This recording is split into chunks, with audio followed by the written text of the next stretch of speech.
4 takeaways, 21 points off those takeaways. That's really the story of the game. I thought there were some really good things out there. I thought the guys fought from minute 1 to minute 60. So really proud of the effort there. And then, just you got to learn from this one.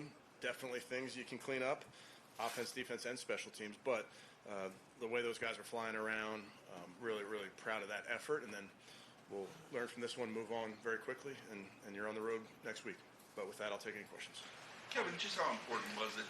I know you say you blinders are on and all that, always that, but just to but you don't get believe that, it. but just to get that winning feeling, after all the work. Yeah, yeah. It's we focus on what's in front of us, and obviously you can certainly look backwards if you want, but we don't. What made the running game work as well as it did today? Yeah, it's something that we worked very hard on to make sure that we got Q and our runners into the second level as much as we could, because we knew they would make some yards. So there were some things that we blocked up really well. If you block it up well for Quinshon, he's going to make a lot of yards. What did you like about the Wildcat down in that goal line? Yeah, that was it was really a conversation with me, Coach Bloom, and Tommy on Thursday night when we thought it was going to potentially be 60-mile-per-hour winds. And we talked about, all right, might be just get some single-wing football going. So we drew up a couple plays. Kevin, even though you don't want to look back, Delpit said this week that he forgot what it was like to win. Does a comment like that kind of concern you that the team was thinking of?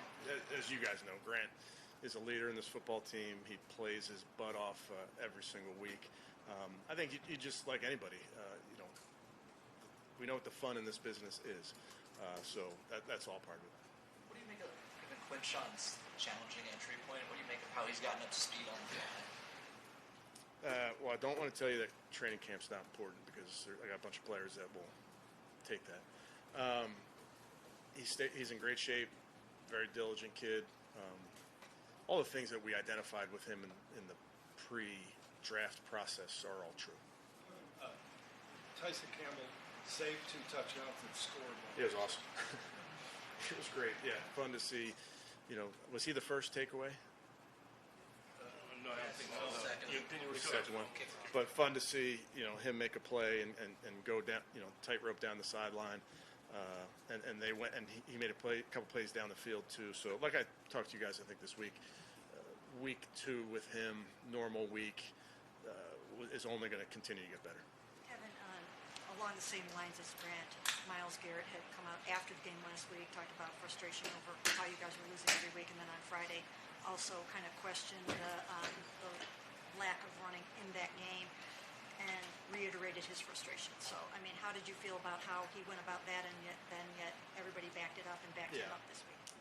I won't get into any conversations I have with our players, Mary Kay, and we all want to just continue to work, and obviously that's what we'll do. What do you have to say about the way Dylan Gabriel played in some? Those are the first half especially was some tough conditions for both sides. I think you could see that in some of the handling of the football, but. We were +4 today. I don't think we've turned it over the last 3 weeks, and that's a recipe for winning football. Kevin, with Quinshon and Wildcat, is that something talked about Thursday you put in on Friday, and did your heart skip a beat there on that first one where it looked like you nearly fumbled it, bobbled it, and then went? Yeah, no, heart didn't skip a beat, I don't think. I trust these guys, Joe, and I think, he's that was something that, again, really well executed by our guys, and that's a testament to the players and the coaches for getting them cushioned. It felt like Myles was moving around more than he normally does. What did you guys see that allowed you to do that? Yeah, that's going to be part of what we do, really, in every game.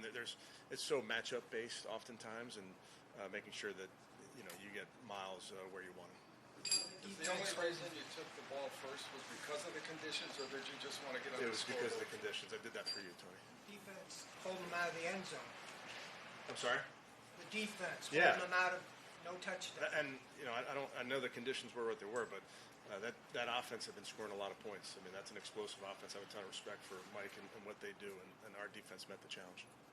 How impressed were you with your safeties? Kind of looked like Grant made a ton of plays, and then Rashawn too. Yeah, Rayshon obviously had a bigger role this week in some of the matchups we wanted to get to, but yeah, I thought those guys played really, really well. I mean, we played hard. We played hard like we do. Ball found us a couple times, and as we've talked about, those takeaways come in bunches. Kevin, how did it feel to, you guys were away from Huntington Bank for almost a month, come back, come down here in these horrible conditions. How good did it feel? How good did it feel to give the fans a victory like this in the pouring rain? Yeah, shout out to all the fans that were out there in some non-ideal conditions, and they stuck with us, and they always do, and we're very appreciative of the support we get. Quinshon, he's producing so much so early. What's the future look like? I think, like I've told you guys, young players get better. They learn from mistakes, and it's our job to coach them up. So he's a young player that we think very highly of, but I think he will only get better. Kevin, Dillon only had like 116 yards passing, but I mean, he used his legs a lot to get out of trouble. He didn't turn the ball over for the third straight game. How important are those kind of things to you? Yeah, I think every game is different, Mary Kay, and what you're going to have to do. I thought a couple times we were trying to get him on the perimeter in these conditions, knowing that it's going to be hard to start and stop. We have to do a better job of getting some guys open throughout this game, but to play clean is really important. Was the plan always to rotate the guys at right tackle? Yes. And then Jack and Mike not being able to go, not out of protocol, and then what with Mike? Did Jack not clear the protocol? Yeah, he's getting better every single day, and then same with Mike. Kevin, you sort of saw the varying degrees of like how penalties can really hurt teams. Yeah. Miami had a ton that helped you Yep. guys. You guys have had that happen a lot in the past. Just how valuable was it to not have that be an issue? Yeah, it was important. Obviously, we were the beneficiary of some, and some of those come when you're playing really hard. Like on special teams, if you're playing really hard, you're going to draw some penalties, and I thought that may have been the case a couple of those. And then we really focus on those pre-snap penalties and the ones that you can avoid. We talk about avoiding the avoidables, and I think for the most part, we're pretty good today. You feel, like a victory like this, in addition to everything else, can just kind of quiet things down a little bit and let you guys focus on what I think you need we're to do? focused, Mary Kay, on what's important. We know what's in front of us, and that's where our focus will stay. Good. Okay, thanks, guys. Thank you.